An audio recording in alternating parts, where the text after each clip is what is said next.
Adrian, if you want to act as chair with SJ a bit late here. Okay. All right. Can everybody hear me? Yes, sir. Okay. All right. Are we ready to go? We can call the meeting to order.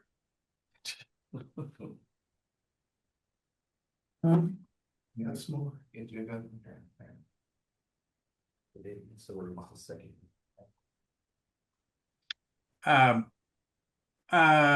Matt, if you want to go ahead and go over the agenda and get vote on the meetings. Yeah. So I'll pull up the meeting minutes. All we have on the agenda, the item we have on the agenda is to discuss the IRC. Yeah, I'll get it back. And I'll pull up last week's meeting minutes, Adrian, to look at if you want to start roll. Okay. Let's see. Let's see who's all here. And that's Smelter Plans Examiner. Matt Schmidt, Deputy Code Official, City of Lawrence. Brian Jimenez, Code Official, City of Lawrence. Mike Myers, Hardley Associates. Sean Burden. Yes. Mike Burden, Apex Engineers. Neil Ezell, Class B. Ron White, Fire. Kevin Hoppy, Plumbing. Chris Houston, Class C. Okay, and Adrian Jones at large. So how many members do we have? Also, Laura Blanchard, Oh, MEP. I'm sorry, Laura. I'm sorry, Laura. Yeah, JJ Willems, Class DE. Great. I think all we're missing is SJ right now. Okay, so we definitely have a quorum. Yes, we have 10 of our 11. Adrian and Sarah Jane's the only one not in attendance, and I think she may be late or not here. Okay, all right. Well, let's get rolling here. Go ahead, Matt. Here's the meeting minutes. So item one is to review and vote on the meeting minutes from last meeting. So this is Jan 29.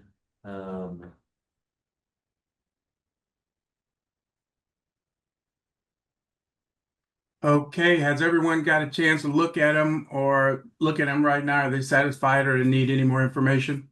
So we had reviewed two meetings worth of meeting minutes, November 11th, December 9th, reviewed and approved 9-0. And then Janet gave her presentation on IRC significant changes, and we introduced Mr. Myers as our newest board member. Okay, does anybody have any comments on the minutes? Okay, entertain a motion to approve the minutes from the last meeting. Motion to approve. Second. I can't. Second by Sean Reardon, Adrian, in case you didn't Okay, do that. all right, then all in favor? Aye. Aye. Opposed? The minutes passed. Okay. I think we can go into the agenda, Matt. Sure thing. Janet's got some documents pulled up. I won't speak for her on what they are. It's our ordinance, our amendments to the current 2018 IRC, some of her suggested amendments as well, and then a little info on the significant changes. Okay. They're all in Word. I'm sorry, Janet. So open up Word from the bottom there.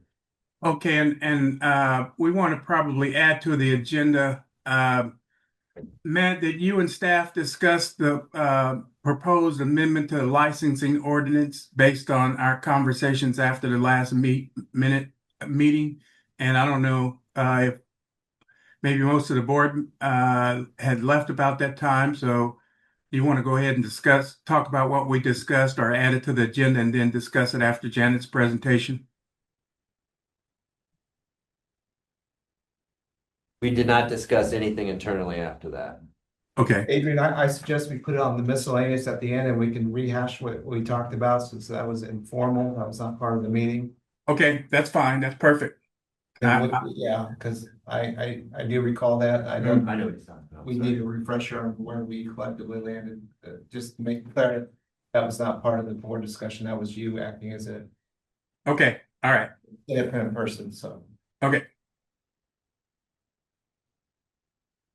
With me, we want this one.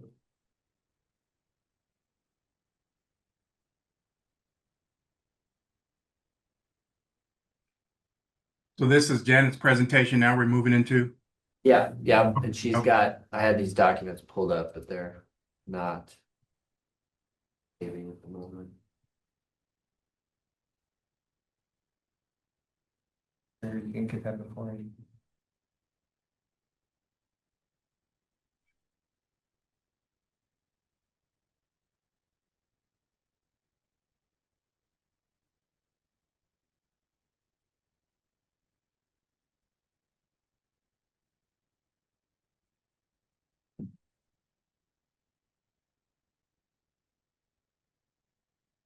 Bird and quick.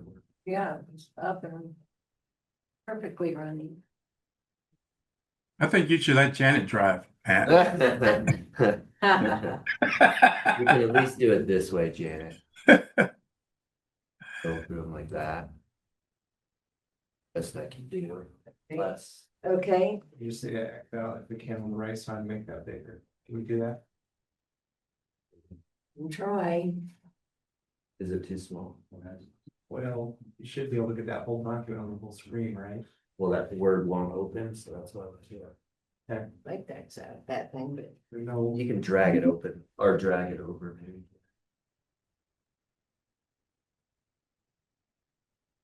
The document is, yeah.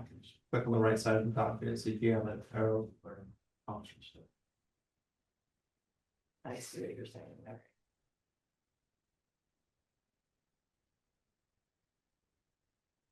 I'm going to click Okay, that cool. out. Okay.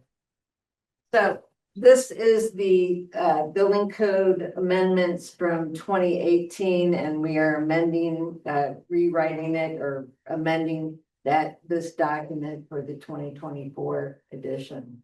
And I'm going through it, and it's, as you can see, it's a 20 page amendment.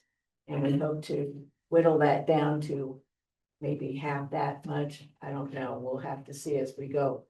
But we've gone through and changed everything, to the 2024 International Code, and changed everything as we can as we're working through it. And what I've come to in the first section is the appendices. There's big changes here. They've reorganized everything in this section, and so I have now looked to see what the numbering system is and the organization of that area. Can we get track changes on real quick so they can see the changes? That's And if I knew how to do that here, Not without word. no.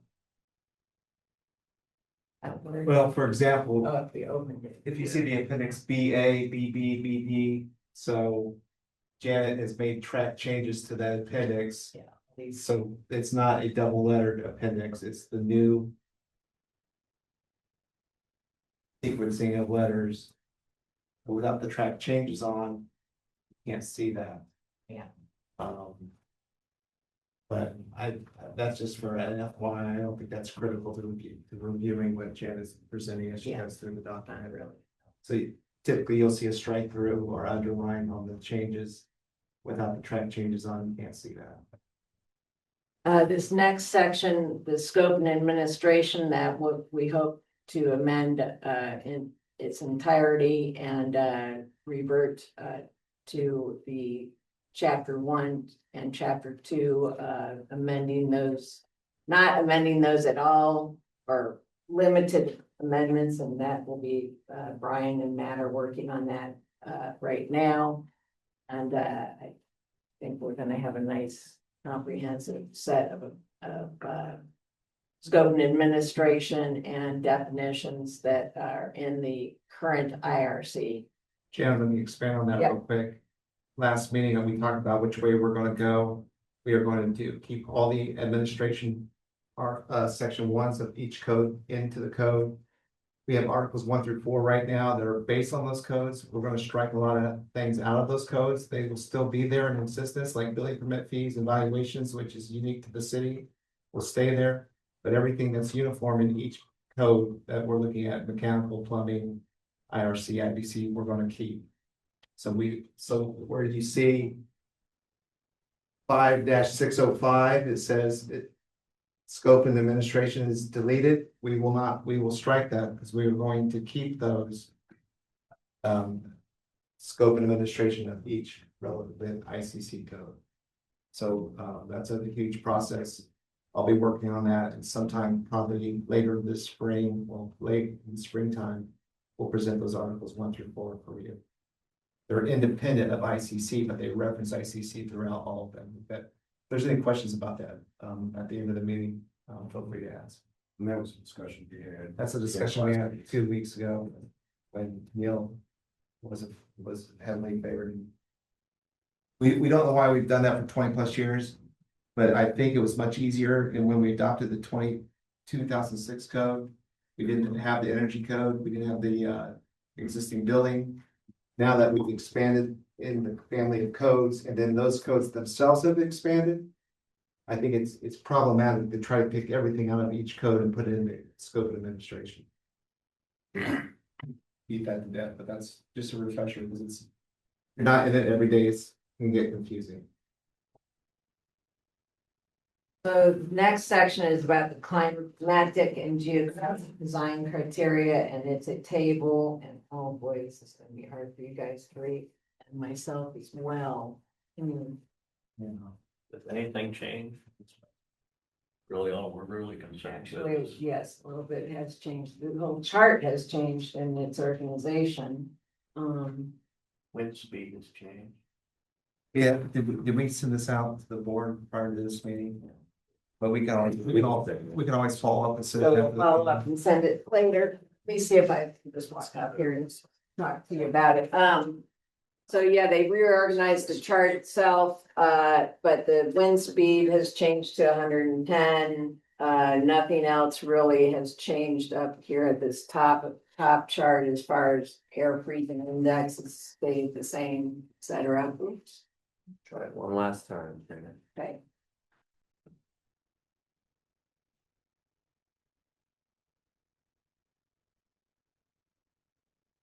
Right. Does it not work if you go up there to the top where it says open in Word? Yeah, that's what's freezing out. Oh. We had it open before anybody won. Change of venue, change of problems, son. Back to where we were, okay. Still can't see it, yeah. And I think, Janet, if you can just hit the highlights because it's, yeah. open to do, yes. And then that manual J design criteria, all got reorganized as well, and it's only showing part of that chart on this page, so it must be, if you scroll down, Matt, there's the other part of that chart is in there too.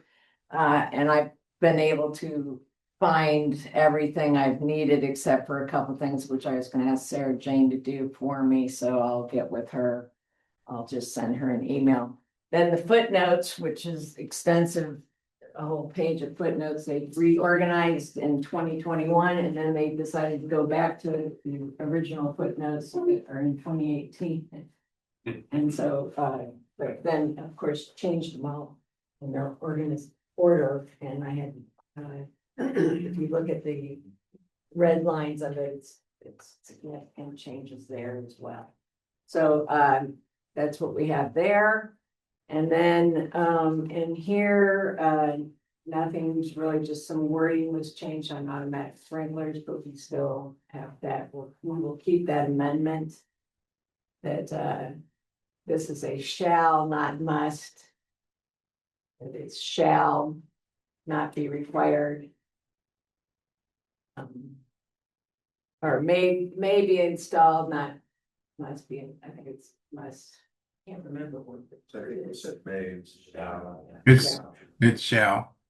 Hey, Janet, to go back real quick, why was winter crossed out on the design? Shall Yeah.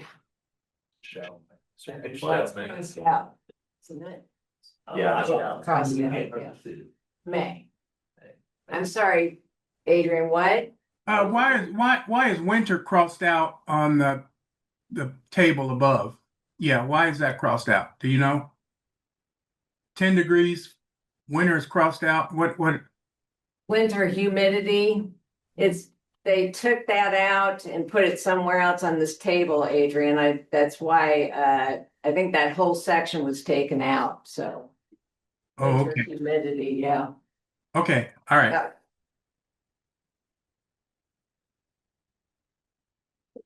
Okay, so. Moving down, I'm sorry, this is really hard for me to read.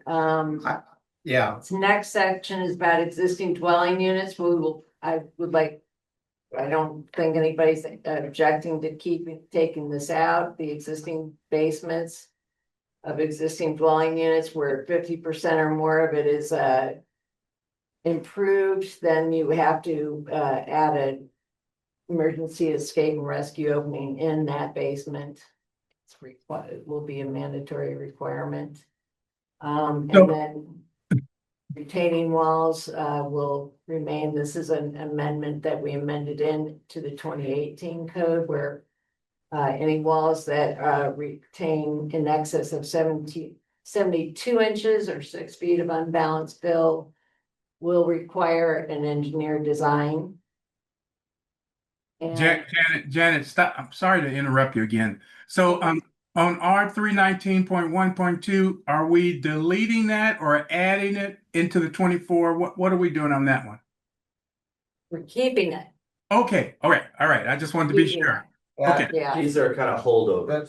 yeah, Just Adrian, change. that's a carryover from 18. Yeah. That's Okay. that's why it's underlined. Okay, all right. Thank you. I think the number just changed. yeah, the numbers changed because Adrian is the reorganize that code section, all the 300s, the chapter Yeah, 3 has been reorganized. It used to be 310.1.2, it's now 319.1.2. Adrian, you might be a good person to ask real quick on this. I mean, this is a carryover from 18. This has probably been a carryover since. About 3 or 4 code cycles. Yeah. Okay, all right. Yeah. Yeah. All right, and then this, we're gonna stop right here, actually. This is my stopping point. The next sections from this point forward are all on the energy code, and we will look at those amendments after we review the energy code itself. And after that, we go through the energy code amendments. And after that will be the mechanical, electrical, and plumbing amendments. And those have already been presented. I believe the board. Plumbing has been. No, the IPC and the IMC has, Yes. not the mechanical plumbing, electrical sections of the IRC. In fact, I saw through email, JJ just had submitted not too long ago during this meeting, his recommendation amendments to the electrical section of the IRC. So we have not openly discussed that among this board yet. Does it seem like it was the discussion we had earlier? we tried. Last fall, or fall, and what rooms get it or not? Well, that's true, Sean, because we were thinking that was applying to commercial, and it was yeah, so we might have done some work on that. Like it's the same thing, just different. Yeah, you're correct. A lot of that might be the same. So believe it or not, out of all the changes that we talked about in my presentation last meeting 2 weeks ago, I only have one that I'm going to propose at this time. I have one other one that I'm working up, but I'm going to wait and save it for our next meeting because I have some additional research to do on it. But this is the one that I talked to you about the where alterations, repairs, and additions on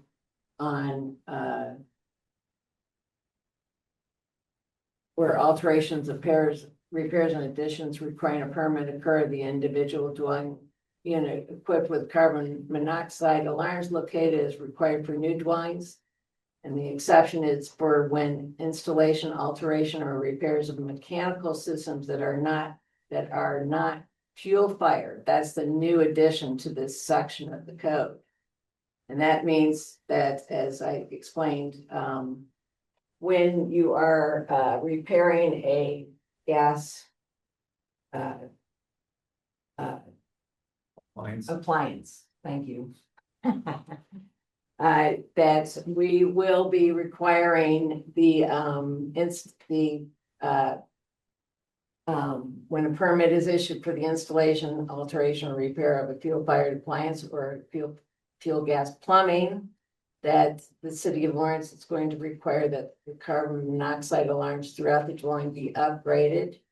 And if necessary, to meet the code provisions outlined in section R 311.2.2, exception 3. And a CO2 acknowledgement form shall be signed by the applicant, and the homeowner acknowledging the code requirement is required. And then that will be inspected by our city inspectors. And what you see in red is what that amendment will propose for that section of the code. The form is in reaction to some challenges we had with contractors that were putting inspection coordination responsibilities off onto homeowners who had no idea how to do it. And so we had to work with them on establishing the smoke CO form that the owner and the contractor had to sign, so that the homeowner was kind of in the know about the whole process. Contractually, these contractors were removing it from their scope of work. What if it's a rental and you never see the homeowner that lives in Alaska or Hawaii? Not sure I understand your question. The property owner. Property owner lives in some state far away, because it happens a lot of Yeah. and he needs to sign this form or sheet. And a lot of times we never even meet them. Well, I mean- that's a good point. We can probably make that form. There's so many, In the absence of a homeowner. there's so many It could be a property maintenance. property management Yeah, that's fine. companies or something like that. We have some similar forms that we have where agents can sign off on it, so we can look into that. Yeah, I don't think that's a major concern. Somebody, whoever's responsible locally for the upkeep of the property, I think Yeah. that's fine. I mean, well, they'll be acting in good faith, right? We're not gonna double check someone that lives in Alaska if they gave permit. We assume that there's a permit pulled and someone's coming forward. Action Plumbing, that you have the permission of the owner to do the work, right? So are these all gonna have to be interconnected?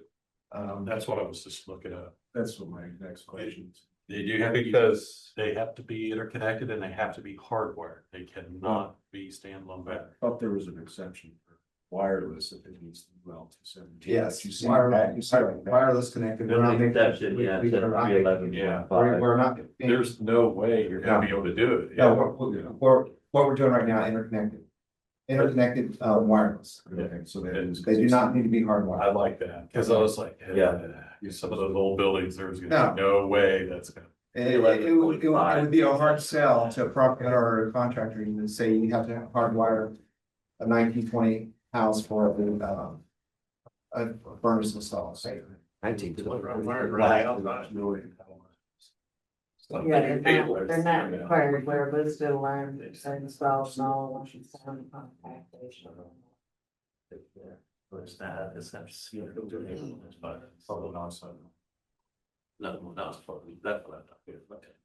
No, that's Matt, I thought just Sarah Jane's concern about this section was if they had to go in and replace a circuit board in the furnace, would they have to upgrade the CO alarms? Which it looks like by this language they would. Yeah, I think, yeah, good catch, Adrian. I recall the same conversation. I don't remember specifically the circuit board. so they have to pull a permit to put a circuit board. Yeah, most of the time they're not going to pull a permit to do that. I think that, Hold on, we got multiple. I know it's hard with people online. We got multiple people talking, so. Go on, whoever's next. Laura, go ahead. Oh, yeah, a lot of times they're not going to pull a permit to replace the circuit board or to clean the flame sensor or something like that, or replace the flame sensor. That's not a permit requirement. Okay. No, that's general maintenance. Okay, that addresses it. Okay, all right. Yeah, I know think it that's how came we up. addressed it into. Warms up. Yeah. So this is a curved question on this, so I know what this answer would be commercially, but let's just say that this residence has a So you can residentially UL listed security system with fire detection on it. Would adding CO detectors to that meet this code? I believe it would, but I don't want to speak for the city code there because those would actually be supervised and interconnected as well. A fire detection system not being smoke alarm. Not Well, smoke it would, detection. that would be smoke, it would be smoke And detection at that point, not smoke alarm, because they would not be standalone Right. with sounders, but it would, yeah, that gets in the Yeah, rule. I would think yes, but I don't know. I can't point to a. Because this is gonna be a Verbiage big that issue when says we yes. get into the commercial side. Really big. Two-family. well, this is our, but this is IRC. IRC, right, but that's, I think that putting them on the security system, as long as it's listed for that, should be fine, because it would be supervised. It's kind of in a gray area between the standalone alarms and the. You see where I'm going there? I think we need to probably address that at some Okay. point. So I don't mean to throw that in there, but I know that will be an issue, so I just wanna. Would you be willing to send Matt me a summary of your concerns so we can have it in your words? We can research it accordingly. Make it really convoluted. No, Translation, make it simple, stupid for us. No, yeah, me too, that's what I'm like, but yeah, I just see that potentially be an issue. And it works either way, but I just want to make sure we address it, so. I have a question. Does the rental inspections make this happen too? Rental inspections, require, not to talk to each other, they require battery operated. So, I mean, doesn't it make more sense to have one do it all? you might be saying I have no problem for me. Well, I'm just saying, you know, you're Yeah, putting a health problem for me, really, well, I, doing a water heater. yeah. no, I no, mean, when I go in and put a water heater in a house in Old West Lawrence that has 6 units in it, that are individual units. I put a water heater in the basement and there's 6 individual apartments above it. and the one And- water heater for the 6 units, which is very common with. Well, I mean, it's one in the basement and there's 6 above it, so if I'm doing one water heater, it could feed apartment 4, Who but knows? you know. Why do it for one, you know, you're, No, let me clarify, when I was saying we may have an issue with what the PMC says, which regulates rental units. If we go into a rental property right now, part of the program or tenant complaint, if there's no smoke detection, our requirement is the same locations and numbers, but there is no wireless connectivity requirement. I'll have to see what the 24 code says on that. So, note taken. This is fuel fired only, did that know? No, I mean, he's talking. I mean, you Fine. talk, how many electric water heaters are in Lawrence? So In a house? Mobile homes. in a house is few and far, some multifamily, more likely, right? If you have them, more likely. In like apartments, yeah, maybe, Apartments. but in a regular house, oh, it's 31, 30 to 1, maybe, probably even a higher number than that. So my personal opinion, Kevin, on this code does not take into account, multiple dwelling units being serviced by one furnace or one water heater. No, but I know from experience, you go into Old West Lawrence or Orion neighborhood, it's very common that maybe one thermostat, someone in unit A controls the HVAC for the other 4 units or 5 units. So there's one system. So which makes sure I understand what you're saying is, and that's a scenario that could come up very easily. You are then going through 6 units on a water heater replacement. And then what do we do about the connectivity? Because isn't there a new code provision, Janet, on stacked units where you have to have connectivity? Yeah. That's new construction, Right. correct? Right. We're gonna have to do some homework. Is my short answer. Question I have, so let's say, my house, I put them in and they're connected and they need UL 217, all that stuff. And then next year I need a furnace. Gas furnace, is it just whoever the contractors comes in and says, hey, I see that you have smokes and COs and, you know, in the hallways and the bedrooms, it's not where they're supposed to be, we're good, or do we, is this something that city, because presumably permit, furnace it, you guys walk around and inspect them, or is it, you gotta sign the form, or the whole point's for a house or whatever to have them in there. So let's say you actually have them in there, where they're supposed to be. And then later on, you have some service replacement done for clients. What's the process? Yeah, the inspectors will see them, Okay, but theoretically, they don't know if they were existing or new. You know what I mean? They're coming in after the fact anyways. but they don't really care at that point. Because Right. the house has them. And Yep, They they have don't them. meet the code.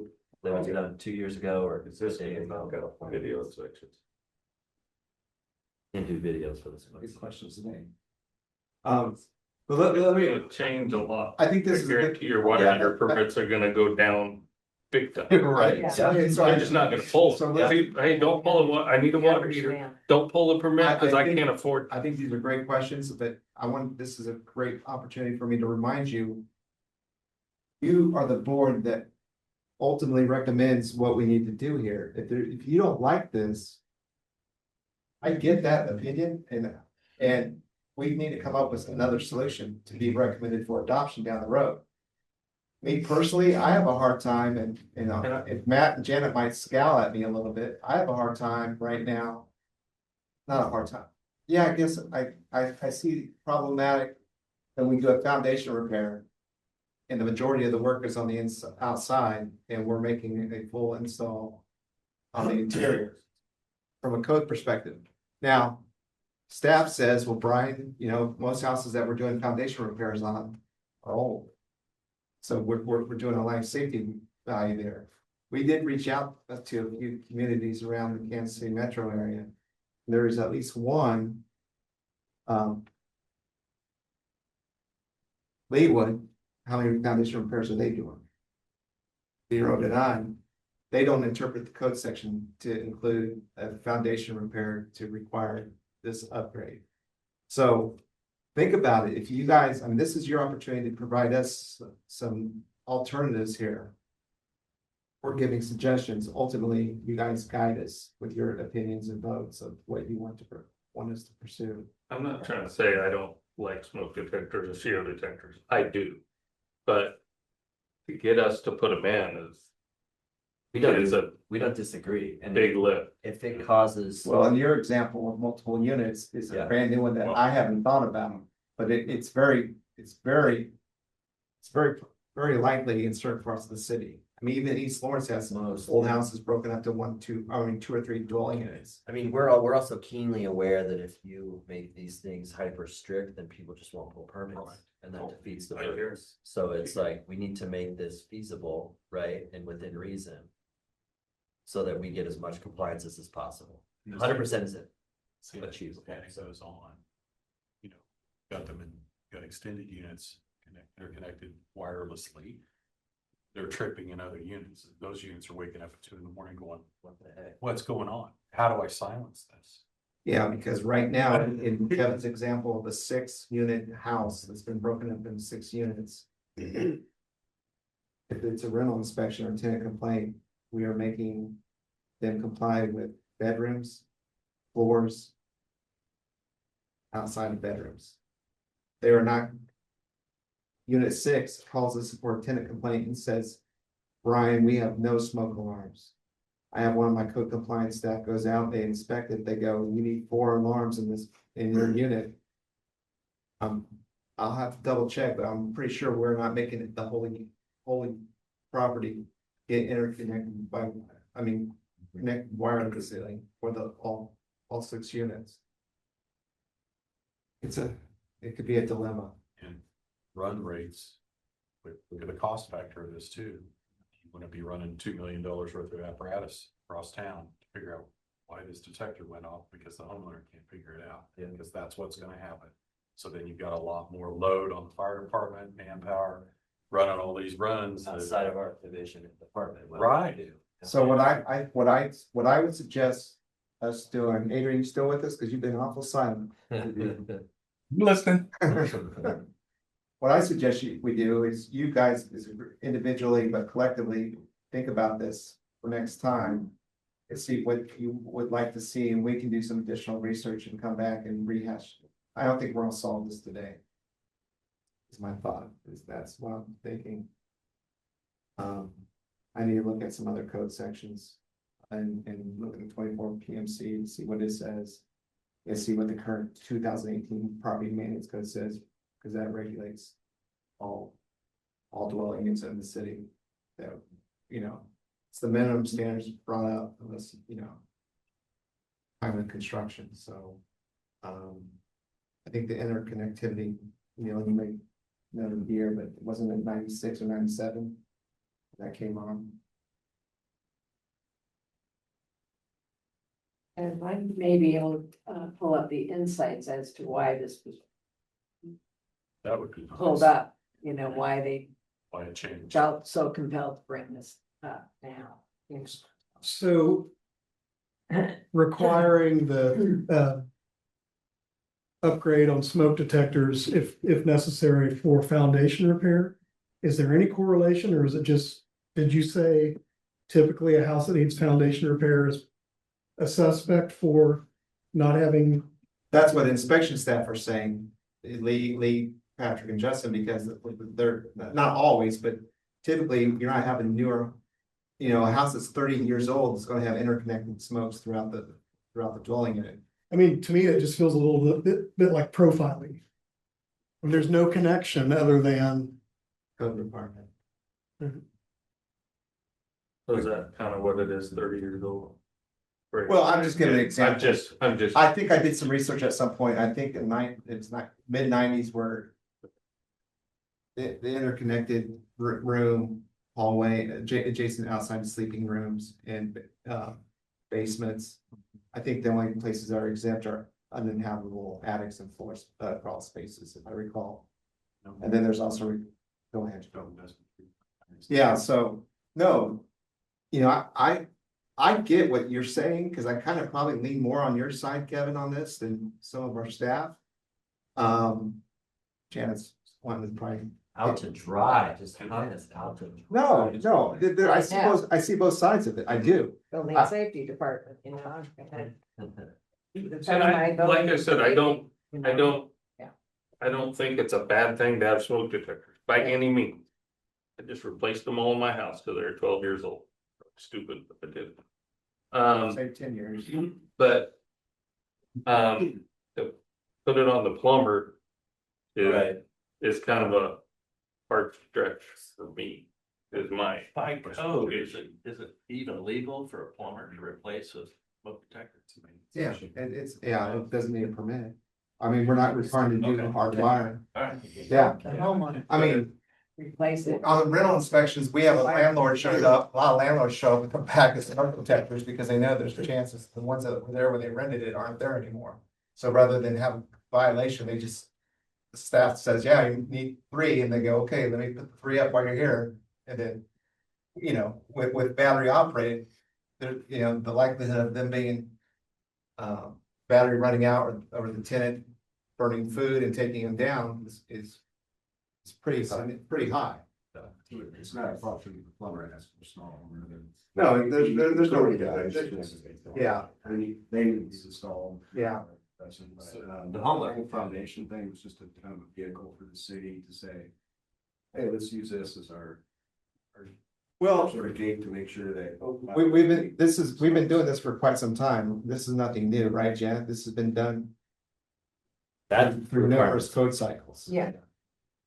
Well, if I can say something, I think the code writing body, just like in other provisions of the code, they feel like smoke detectors and CO detectors are so important and has proven to save lives that they want existing buildings to come up to code over time. And so you have to decide, well, what is the trigger? And that's what we're trying to decide. I mean, you don't want to, if you change the mailbox, you don't want to bring everything up to code. Right. Or if you want, you know, stuff like that, little minor things. But so what is the trigger? And so I think if we can't, as this body, kind of decide exactly what the trigger. I know it's a burden on homeowners and building owners, but maybe we should just kind of get a consensus. You know, we like to be kind of same as other jurisdictions. So and this is a change for 2024, not 2021. Maybe kind of see what other jurisdictions are doing and be in line with those jurisdictions, because that brings more code, building code boards of other jurisdictions instead of this group of 11 that basically has a consensus of, you know, you start adding board members and stuff like that. And then also you have to consider that they wouldn't have put this in the code if there was not, you know, when they write these codes, they understand that it's a cost thing, and so they wouldn't have put it in the code and without some thought behind it. So if we can't decide, maybe we should just go with what everybody else is doing. I think requiring a foundation, personally, if you do a foundation repair, I don't see that should be a trigger. But when you start messing with the structure, I mean, at some point, you know, changing out water heaters and furnaces and stuff like that. So that might be a trigger, or remodels. So and to clarify my position when I said that's probably where I struggle a little bit, Adrian. So I'm with you on that. I'm like, well, it makes more sense to require them when you're dealing with the interior of the structure. But I think we can look at some jurisdictions. I think we've already done some of that homework, right, Matt? Yeah. So we can bring it back and then ask you guys. I mean, this is great discussion, right? Seems so simple, but it can morph into. And I mean, we've discussed your exact point. Is we want people getting the permits for the inspections, and we don't want to do something that's going to say, oh, They're gonna go around it. they're gonna go around it. They're gonna install, take their chances rather than the struggle with that. So that's the point I see. One thing so I'm just looking at interconnectivity. It says it's only within the individual dwelling unit. Theoretically. So Kevin's 6-unit wouldn't apply. Theoretically, reading that. Well, what unit do you pick? Well, that's a hard thing. The water heater in the basement that's unfinished and full of stuff. Full of No idea. whatever, but nobody's living in that basement. We're putting a water heater in there, but they're 5 units above. What? But at least. Well, this is for the IRC. So this is for 1 and 2 families and townhouses. This would not apply to apartments or multifamily. I just wanted to point that out. This is just I IRC. mean, I don't have to pull permit then. No, it means you have to pull a permit, but you wouldn't have the multi-unit situation that you're talking about, I think. As long as it's not in that code. Under the IRC, correct. This is IRC changes for 1 and 2 family or townhouses. Well, no, we're looking at the IRC right now. Okay. yeah, we just have to remember to stay focused. This is one, like Timberly said, 1 and 2 family dwelling. So Yeah, the example that you just used wouldn't apply. Yeah. It's easy to go down that road of every type of use, but you're right. This is for 1 and 2 family. For this, they don't have it interconnected to individual sides. No. So theoretically, they could be going out all you want. And then I think that change had started because in new construction for stacked 2-family, they do have to. Yeah. That's new construction. Okay. And stacked on. Everything kind of morphs together, but yes, the great point, whoever made it, is that Timberly? I need to give her credit out loud, but I will. No, she has a team. Yeah. No, that's a great point. We automatically went down to the problem with Kevin, but that's that different type of building, not regulated. Brian, she's taken over the job of keeping you in line, so we Let's understand. move on. She has. So for clarification on the foundation repairs, we only require the smoke and CO2 upgrades when they're doing interior work. And that's when they tear up the slab on the inside and do those push piers, or they do modifications to the interior where they install structural steel columns, or they put those steel beams along the foundation wall. And they do lots of interior work, and that's when we then require that upgrades. So I just wanted everybody not to be alarmed that, we're doing something because they're doing exterior work. Let me ask you this, make sure based on what Adrian said, does the board want to give us direction to look? Leave it alone, or do you want us to look at what other jurisdictions are doing? Well, Brian, couldn't this be, maybe I'm oversimplifying it. Couldn't this be just for any interior changes, anything on the interior? Like say, for instance, you wouldn't have to do it if you build a deck. That's correct. That's correct, right? So using Janet's example of foundation repair, if they're doing all the bracing and work on the exterior only, We don't cover We that do at not. all. we do not require them to do Require it. No. we do not. So maybe that's the easiest way to do it. That's how it's written in the code. I think the code specifically says exterior work, including decks, does not require this. So there is no amendment. Right now, what we're following is the IRC unamended for smoke alarms.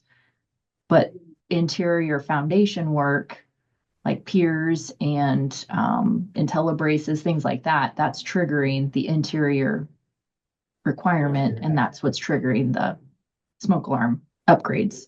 Let me Because it ask is this, interior. Does anyone have an issue with that, the way we're doing it now? Now's the time to talk about it.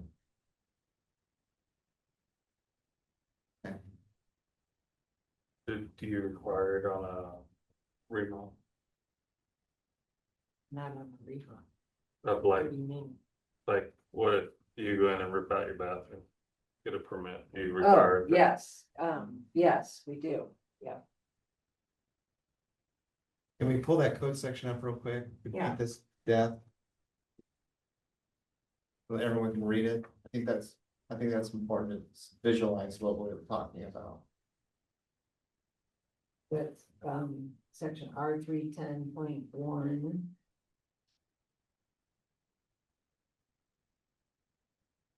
Where required smoke alarms are, Or read it of the,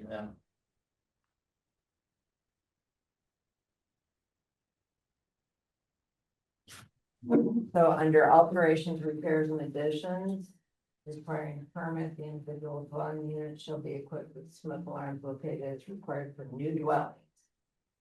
And exceptions are work involving the exterior surfaces of dwellings such as the replacement of roofing or siding, the addition or replacement of windows or doors, or the addition of a porch or deck. And number 2 is the installation, alteration, or repairs of plumbing or mechanical systems. that was your exception number 2. Yes. New construction was the other requirement.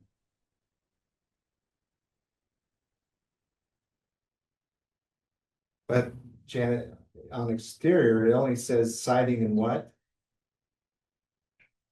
Exterior surfaces of dwellings such as replacement of roofing or siding, the addition or replacement of windows or doors, or the addition of a porch or deck. But those are exceptions. Those are the exceptions. And just like section 2, that would exclude replacing a water heater, if I'm reading that correctly. Yeah. Or a furnace. Just you for would smoke not have detectors, that's for smoke smokes. detectors. Which kind of seems odd to me. Not requiring it for those, For but smoke alarms. requiring it for the foundation. Does that seem strange to anyone? Or a little odd? Potentially installation of a new window, I mean, that's a structural thing and. On some cases could be a little bit more intense than just a little foundation repair. So then they do, combination smoke and CO alarms shall be permitted to be used in lieu of smoke alarms. So then. Then we go to carbon monoxide alarms, and then that's where we're talking about this section. Where they're required is in new construction. In dwelling units that contain a fuel fired appliance, and a dwelling unit that has an attached garage with an opening that communicates with the dwelling unit. And then in alterations, it's repairs and additions, that section that we had earlier. So it's with work involving the exterior the exceptions are the work involving the exterior surfaces of dwellings, such as the replacement of roofing or siding, or the addition or replacement of windows or doors with the addition of a porch or deck. That's one. Number two is installation, alteration, or repairs of plumbing systems. Three, which is the new one, installation, alteration, or repairs of mechanical systems that are not fuel fired. Three is brand new, the 324 is the new one. So exterior surfaces. The window is an exterior surface, that's within the exception. Right. Right. How is that different from a foundation wall? Wouldn't that be an exterior surface? Could argue even a foundation of the floor in a basement. be an When you're exterior doing work surface. on the interior surface of that wall. Oh, when you replace a window. Or You gotta it's replace the window. trim on the inside, you've gotta, I mean, it has an inside and an outside, so does a foundation wall. You know, when you're doing work on the interior of that wall and you're applying I-beams to that wall, right? Okay. That's work on the interior of that wall, right? Where you're digging up concrete, you're removing concrete and you're putting push piers underneath that footing. That's interior work that includes not only work on the exterior wall, but you're also removing concrete to do that work. That's additional work in addition to the wall, you're also disrupting, you're doing interior work to the floor system.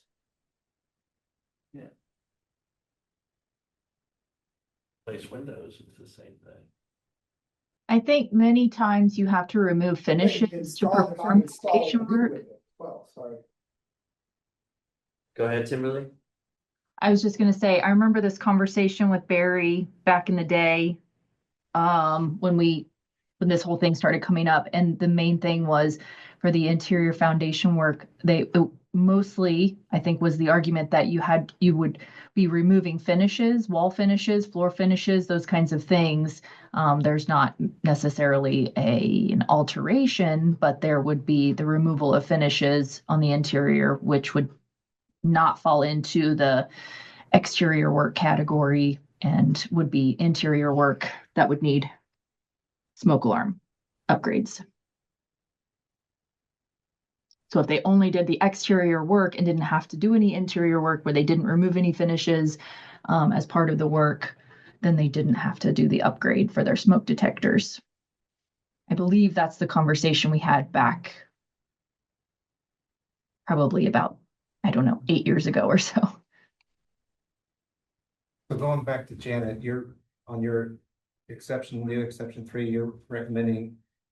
What are you recommending on that? The code recommends. It recommends that it. You're doing interior work. No, I'm talking about the To upgrade. your except for alarms. fuel fired. You're not wanting to amend exception 3, are you? No, I'm just saying You're that. just pointing it out. You're just if pointing it we out. do that, we need to ask for that form.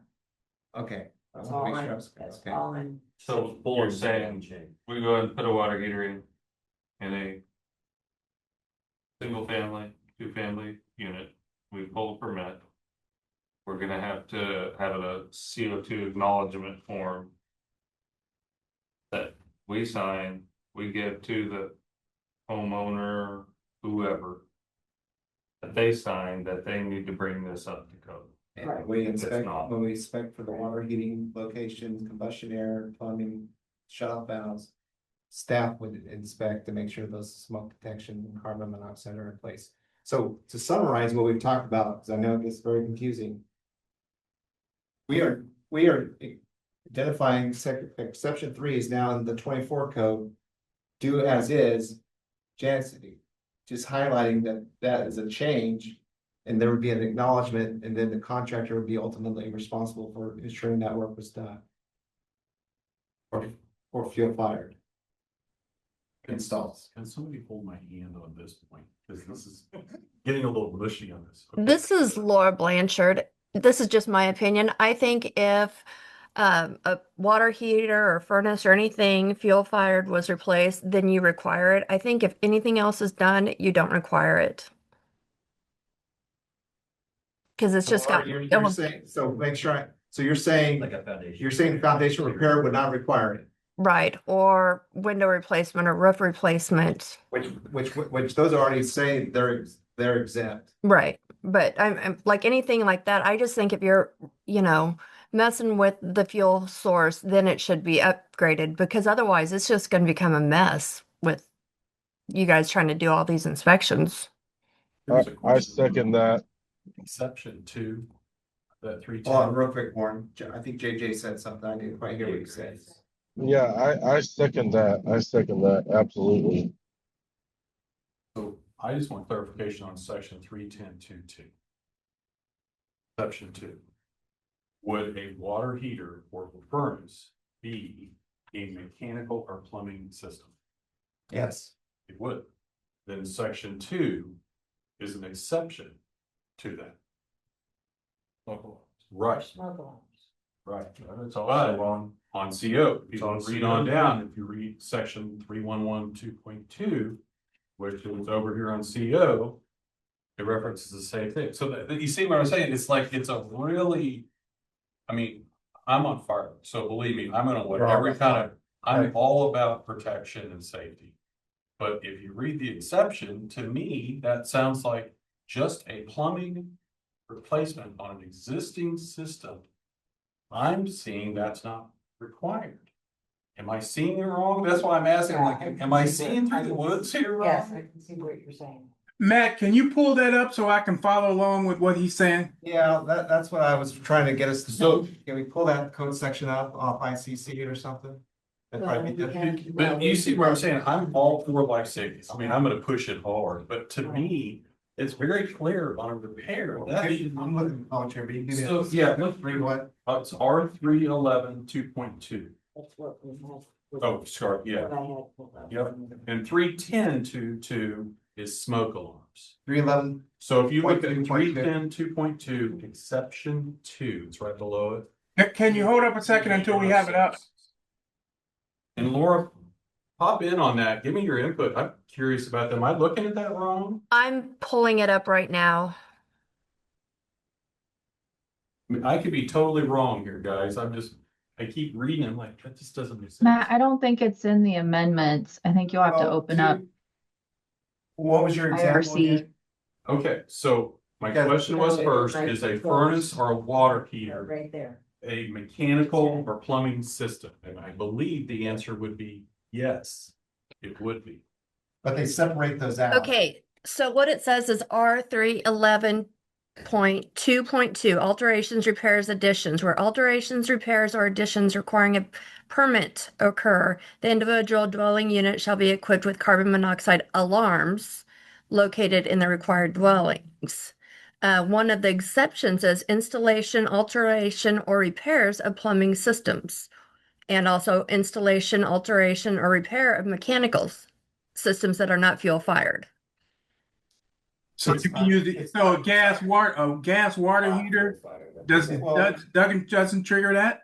Yeah, I think a gas water heater should, but per this code, it does not. An installation of a So, plumbing system. But if you look at 310.10, which is smoke alarms, exact same thing, only in smoke alarms, it says the same thing. So I don't know if this will help, but I think it might be important. Under the code commentary, you have, well, going back to 311.2.2, you have installation, alteration, or repairs of plumbing systems, exceptions. 3 is installation, alteration, repair of mechanical. In the code commentary, it says exceptions 2 and 3 are for work related to plumbing and mechanical systems, where the appliances do not use gas. But that's not what it says. Not what it says. We need to clarify that. That was the intent of the, Right. trying to separate it out. Adrian, my point is, the code commentary is saying something that the code does not articulate at all. So I'm not seeing this weird, right? No. No, I think we just add for clarification for 2 to match 3. I agree. What the if you look at the code before this, exception 2 was mechanical and plumbing systems. What they did, it was they tried to separate it out, okay? And they went with number 3, where they went mechanical systems that are not fuel fired. They tried to separate it out. They didn't do a good job. Is the problem. Right. I think you just add There's the- after plumbing systems that are not fuel fired. Right. Yes, You think that solves it? I think that would solve it. I Yes. just see really sticky issues like No, with this. it's a valid point. The code commentary says it exactly the way it should be interpreted, Yes, or how most people would interpret it, but it doesn't say it in the code I exceptions. think that's exactly it. You just add that. Shocker. Yes. Shocker, the code's not clear. That's it. That's easy enough. That's easy enough. Yeah. Oh, gosh. Does everybody agree on that? I like that idea, but I just want to clarify what Laura and seconded by JJ said, to see where they land on their opinion, because that doesn't change their opinion, right? I agree. If a fuel, in my opinion, the only time this should be required is if a fuel burning system, fuel fired system is installed or repaired or altered.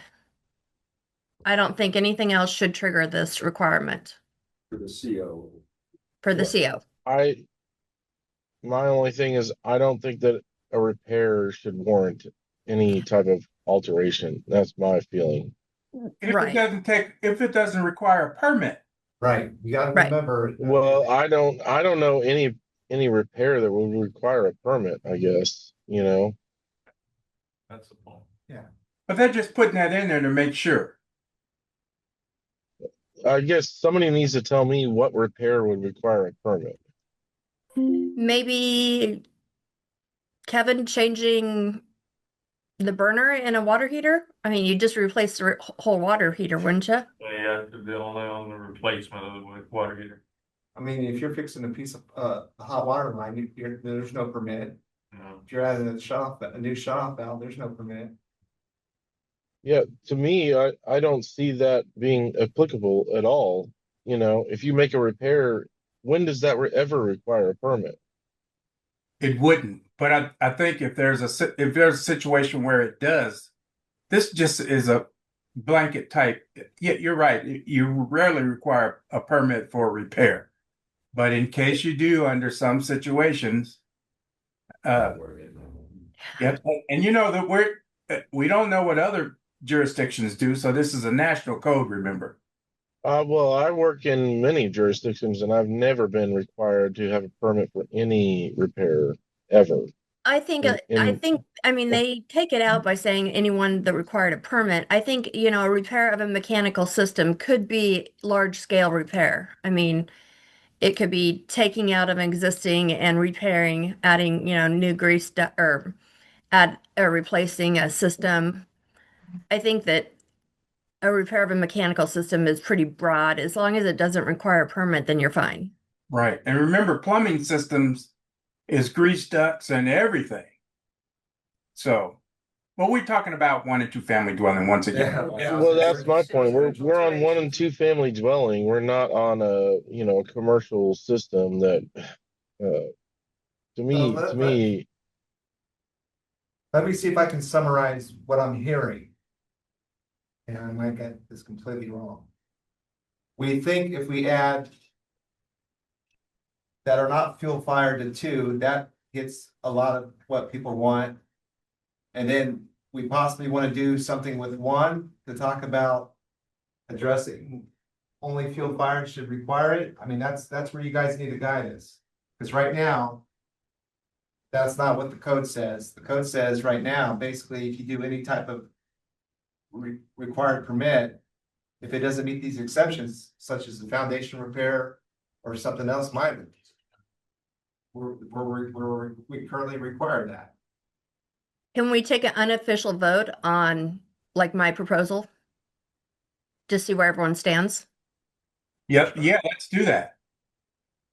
Okay, so let me get a pen and write down what your proposal is, Laura, and Adrian, you being the chair in charge, you can take that vote. Okay, so Laura is proposing that we amend the code, this particular section, to only amend by adding that are not fuel fired to number 2. Is that what we're voting on, or we're going to try to vote on number 1? Well, I would let her make her proposal and then you initiate a vote. Okay, all right, go ahead, Laura.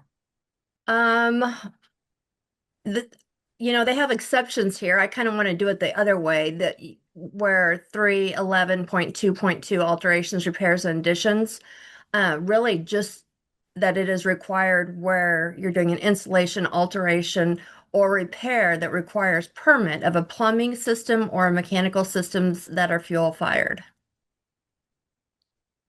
What about 1, Laura? That's where I'd take that exception out. That's why I'm saying where it's required, not where it's accepted. Let me try to help.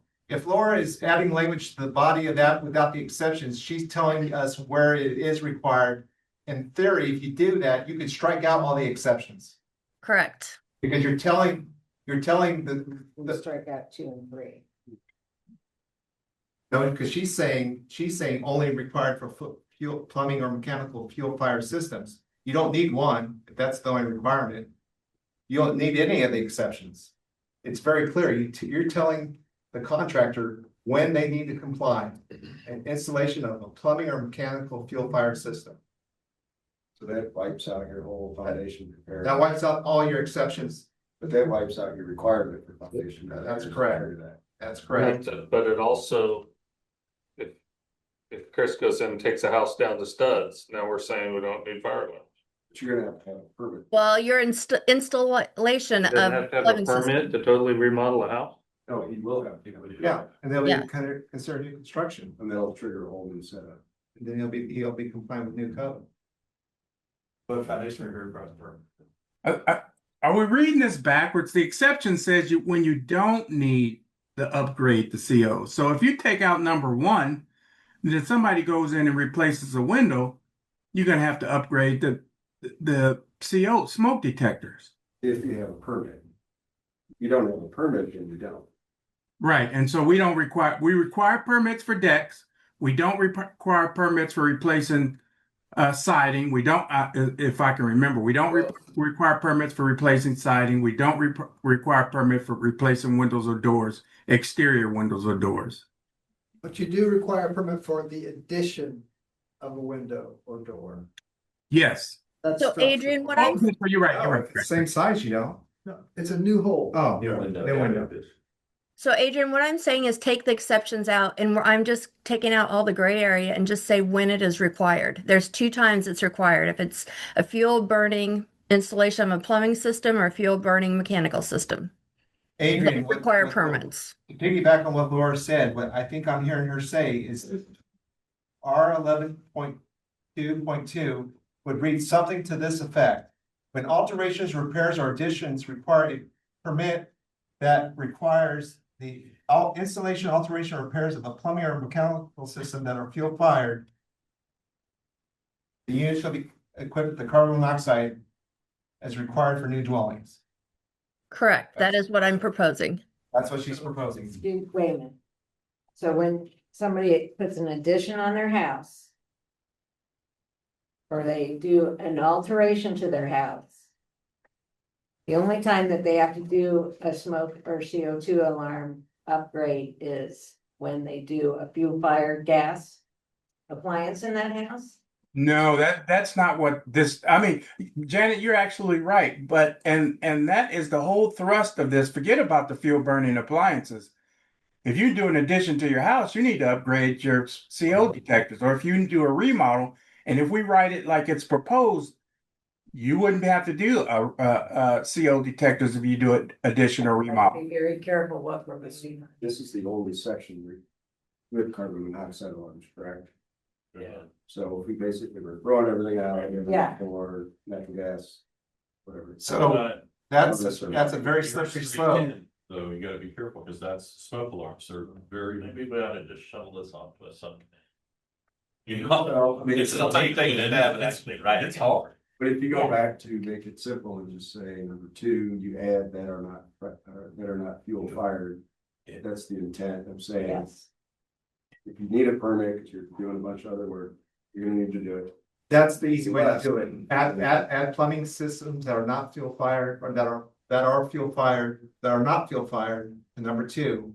And then you guys have to agree, decide what you want to do on any other type of work that would require it based on the code section without the exceptions. I agree. A building addition is a whole different monster, so we do need to have something in there to address that. So I would recommend we add language to number two and then ask you guys to say, is there any other work that you do not want us to require this requirement? Does this get us into a situation where we really need to run this in front of Chris? You know what I'm saying? Get their take on this as well. It's one and two family, they don't have any oversight over the one and two family. And I think that we still got the intent to get it upgraded. But I'm all about life safety, but there's a big crossover point there that I think I'm in agreement with what she says. I think that solves it, like what she said, just the addition. What you just talked about would solve it, I think. Just by adding that are not fuel fired to number two? Janet, what do you think about that? I agree with that. Yeah. I think we just make it simple. I mean, if you go in there and you replace your windows, not add a window, not enlarge a window, just replace a window. Or if you build a deck or you change your siding, you don't have to upgrade your CO detectors. And if you install a furnace, electric furnace or electric water heater, you don't have to update your COs. Are you saying that we need to strike the word addition out of number one? Where? Oh, this language is crazy. On Windows, on Windows, is that what Yeah. you're looking? Well, if you put a window in, you need a permit. If it's not the same window, right? Well, I think that's saying you're exempt if you add a window and it needs a permit still, but you don't have to upgrade your It's CO currently detectors. exempt. Okay. Yeah, it's exempt. That's good. That's good enough. That's good enough. I think there has to be some common code acknowledgement of what requiring a permit means. Because we can nickel and dime this all day long about, well, do we need to put, if it's the same size window, you don't. I don't think so. That doesn't require a permit. We know it doesn't require a permit. So if someone calls us and asks for guidance, I'm changing out all new windows, same size, replacement, no permit. We're not inspecting, we're not permitting, in the story, done deal. I think the key is requiring a permit. Well, Unless. can't you have them both? I mean, the exception eliminates the language above. So if you add a window, whether you require a permit or not, it meets that exception for CO. Which seems logical. Yeah, Okay, you could add a window. You might need a permit for it, but you don't have to upgrade your CO. okay, I understand that. It's clear as mud. So this is now defining what needs a permit. Yeah. Right. Getting one back, I have. I'm on my second heading. No, you're experiencing what we kind of do internally sometimes when we think the Yeah. code section is pretty simple, we have varying opinions. And we often do a 180 and come back and do a full 360 on it. And just to speak, I mean, for all the trades, this interpretation we're seeing right here, I'll go to another jurisdiction. They will interpret this completely different. And then Yeah, that was gonna be in my next it's, presentation, but yeah. yeah, it's just a big, So going back, I gotta ask about the foundations, because I feel if I don't want this to come out again. I have to, Janet, because I'm hearing several board members saying specifically they don't want to include that. What I'm hearing, if we add that language number two, we are requiring that on foundation repairs. But we've interpreted it to mean interior only. Right? If they do an exterior only foundation repair, we're not requiring it. Correct. Yeah. Why don't we just add foundation repairs, and whether internal or external, and then that are not fuel fired for number 2. We don't have to say internal or external. We could just say foundation repairs. I don't see the need to do that. I mean, I am very careful about asking for smoke and CO2 on foundation repair work. It's when I see extensive work on the interior being done. I think the problem I'm having is the differential between, you could go and put 40 new holes in a house. Right, because that's just windows. And that doesn't require it. I'm not necessarily saying we should stop requiring it with internal foundation repair, but maybe we should start with windows. When you're adding a window, there's a discrepancy They don't there lie. between adding a bunch of new openings in a house and just fixing some bad wall and foundation, to me. Is that Chris talking? Mike Myers. Mike, Oh, okay. I was going to say, adding windows actually helps with the ventilation of the carbon monoxide. you're right. Oh, we veered off the path. We're on the exit ramp. We need to get back on the highway. We're so close. Thanks, Mike. Or Laura. Where is the actual comment, or where in the current amendments does it actually say foundation repairs kick in the CO2 detector? It doesn't. It doesn't. It's just that was just a policy. Basement, Yeah, okay? You're doing interior work in a basement. A lot of basements are finished. A lot of basements, they're doing internal work in the basement where they're tearing up, like Timberly said, they're tearing up flooring, they're tearing up interior walls, finished walls. So that's a permitted. That's a permitted job. So I don't know why we really need to point it out or not point it out or. Well, that's been our interpretation, and then Laura and several other people. we require it. They did Some not, members they did may not not want want to that to require happen. it, yeah. But we don't want to require it, we need to add an exception. We can stop. My point is, we are going to come back with that code section next meeting amended for you to review and approve that, and so we can get that out of our hair. I'm just trying to avoid coming back with and having you additional conversations about something else you want in for us to change and then come back. We can do that. We'd rather not. That's what I'm saying. Where does it stop? You can't write a code section. You can't write the code for every particular situation and sometimes that's going to have to be left up to the building official to interpret it. And honestly, it's a carbon monoxide alarm. So it's not a system. So it's one device or multiple devices through the house, but it's not a whole system the house has to be rewired. And I will say this, maybe this will just help you understand. We have spent exhaustive amount of staff time and policy and creating forms for that interior foundation repair. Yes.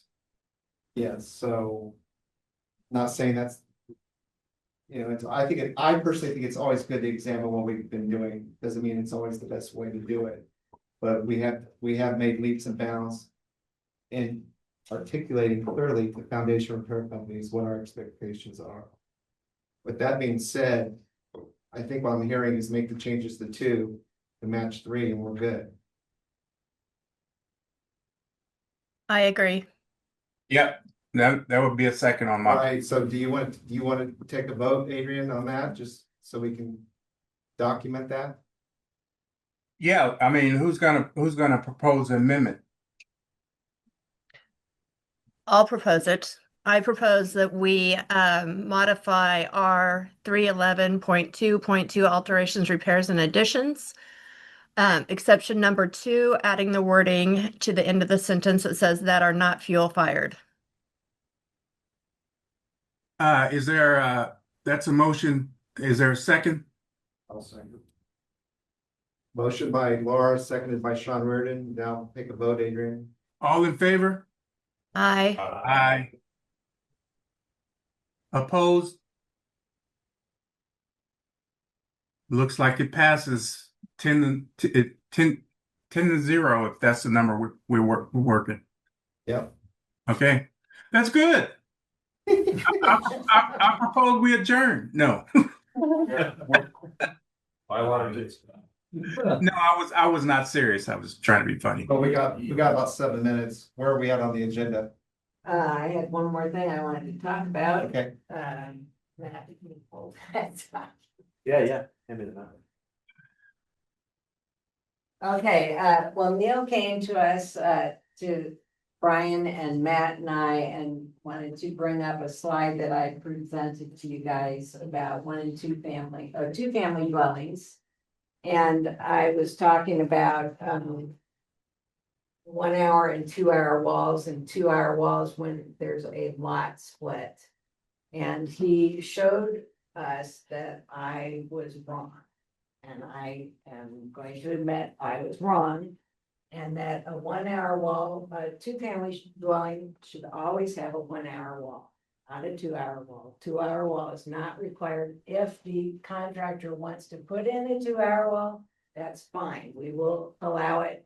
If he shows it, if the contractor shows it on the plan as a 2 hour wall, then we will require that they install one. But the code does only require a 1 hour wall, regardless whether there is a lot line on the property. And there is a key change document in the code that's in the 2021 significant changes that explains this whole section of the code and why there's been so much discrepancy about what many jurisdictions have had confusion about whether there is a property line and that we should be looking at an exterior wall at that lot line and treating it as 2 1 hour walls at that lot line. And that would be an incorrect interpretation that it's that 2 family dwelling is a different entity. It's not 2 detached dwellings. 2 detached dwellings together. It's a structure that is a 2 family dwelling, and it has a 1 hour wall in it. So that's been very clearly stated in the new codes, the 2021 and the 2022, and this document that I was able to locate explains that. I'm gonna put that, I will have Matt post that for you guys to read. And it's very clear, and it's how it describes that whole thing. And I found that very interesting. So from now on, I will always be requesting just a 1 hour wall from all. So Janet, they even provided diagrams in the 2018 code that showed a 2 hour wall, didn't they? And that's been changed? Yeah, they did. Okay. So yes, so now it's very clear in the 2024 code that it's still. Yeah, does it say regardless of a lot line or not? Yes. Or is that just in the comment? That's new. That's new too. That's in the Yeah. code. So it's regardless of the lot line. Yeah.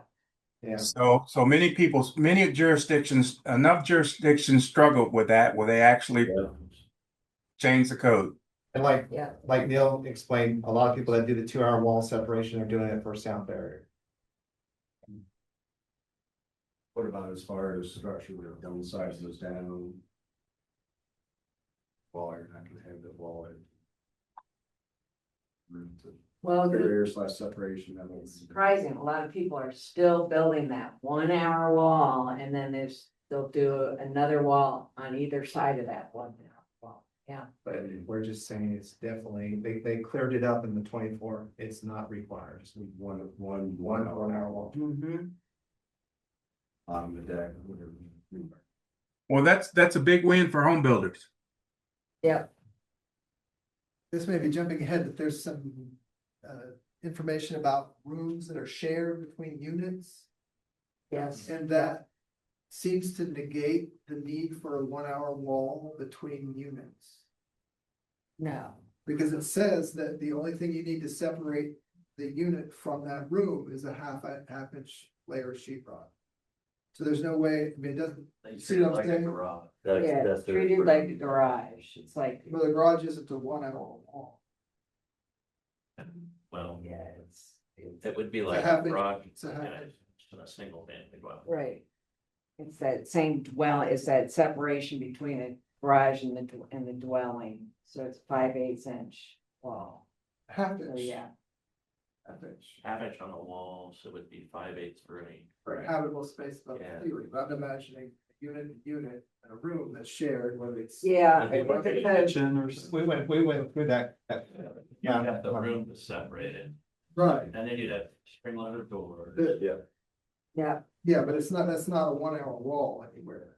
No, The It's a roof, garage, it's a garage, it's a dwelling, sort of. garage separations, it's two dwelling garage separations. Right. effectively, exactly. But it's not a 1 hour wall. Back to you, a half hour wall, half hour wall. I mean, yeah. Space in between. it's a 1 hour wall with 20 feet between layers. For the sake of time, I don't know off the top of my head For the- exactly what the separation requirement is, but it's just like a garage. yeah, I mean, we thought, It's not half, it's just a half inch of regular I sheetrock. think it's a half inch. In a garage wall, it is. No, I think it's 5/8. No, I mean, 5/8 is the ceiling, it's a half inch. put a half inch on both sides. well, unless I'm hearing someone say they wanted to propose it to be that, we're moving on. Yeah, it's worth it. Anything else, Janet? That's it for me. I have a couple real quick miscellaneous updates for you guys, just to let you know. Some city commissioners talked about where we are at on the code review. One of the new commissioners implied that we might be doing something before them this spring, so that prompted Jeff Crick to say, hey, can you give us a little brief summary where we're at? I will copy that to a Word document and have Matt send that out to you just to know what we're telling the city commission on the city manager report next Tuesday night. It's just a quick summary of what you guys have reviewed to date, what we are currently in review, whether it's staff or us together, and then what we have yet to present to you guys, but the projected timetable as we move throughout this year. And I think that will give you, that's the latest and greatest, so to speak. So I will get that to Matt tomorrow, and we can send that to you. So you guys just know where we stand. Real quick, I don't want to belabor too much on the energy code, but that's a big hitter as you guys can imagine. We have a person that has worked with many municipalities in the KC metro area on the 24 code. We're going to have him at the minimum talk to staff, and then hopefully he graciously gives us his time. And we hopefully have him come to a board meeting at some point to give you his thoughts of what other municipalities are doing and so forth. To give us some guidance. I know Neil is a big advocate on certain certain energy code provisions. I don't know if anyone else has a strong opinion on that, so you know, the energy code is becoming quite the monster in itself, right? Each code cycle of conditioning expands, and quite honestly, none of us internal staff, unless you're diving into and taking classes routinely, you don't understand it. So we hope this person can come and talk to us and you as a group as well. My only, this is the personal side. So Brian, is that person going to talk? First of all, who is that person? And then are they going to talk just about the IRC or the commercial also? Going to talk about everything, I assume. Do you remember his name? Jed Giles, he's with Red Fox. Yeah. What's the name? I can hardly understand. Giles. Jed Giles, JDD Giles, GILES. Energy Raider. Oh, Jed, not Ted. Okay, Jed. Okay. Jed with a Red J. Fox inspections or. Our jurisdiction is the only one looking into the 2024 code, right? I will have to check No. on that. We did, we called multiple jurisdictions and We have a table, John- don't we, Timberlake? we do have a table. Yeah, there are a few that are doing the 24. We can, if you guys want that, we can send that out Yeah, for the. we definitely want to share that research we've done, so they got that. There'll be some big decisions to make. I on know that. Wichita's on the 2024. Okay, yeah. Or Which do you have any clue of how many amendments or if they did any amending of that code? I can look that up and get back to you on that. We work in enough jurisdictions that have adopted it. I think I can come up with some good ideas of what other jurisdictions have done throughout the country. So you're mainly talking about commercial code. Yes. Wichita doesn't have a residential energy code. Topeka is interesting. I just threw it out, but I don't know. Okay. what did you say, Neil? I can barely hear it. What did you say? Wichita does not have an energy code for residential. They never have. Wow. Most of western Kansas has amended it completely out. Of course. Yeah. Manhattan used to have a really good one, as good as ours. And they've pretty much gotten rid of most of theirs now. So with that being said, we'll provide what Timberlake's research done. If Laura can do any quick research without much time, that'd be appreciated. And then we will, that you'll see that in that updated timeline where we plan to talk about energy. I'm bringing this up just to forecast some difficult discussions that will probably need to be had. You guys have the power by vote to tell us what you guys want, whether, yeah. One thing that I know that we're big into or whatever personally is the whole building science concept. There's a way we can get rid of bad insulation. Pretty quick. Get rid of what? Bad insulation. Okay. It's terrible as far as building science is concerned in general. Brian, I'd like to have Mr. Giles definitely meet before the board so we can listen to him and maybe have a discussion, and it'll be on record with the city. Yeah, no, absolutely. Where I was going with that is, if his time is restricted, we will probably just do one meeting with the board. We'll see his availability. So, yes, we will not have any conversation without him without involving the board. So I just want to make that clarification. Okay. Okay, that's all I have on miscellaneous. Is any? Okay. Well, we can add the item with the Class D at the next meeting. If you can put that on the agenda, Matt, and does someone entertain a motion to adjourn? If everybody's any public comments?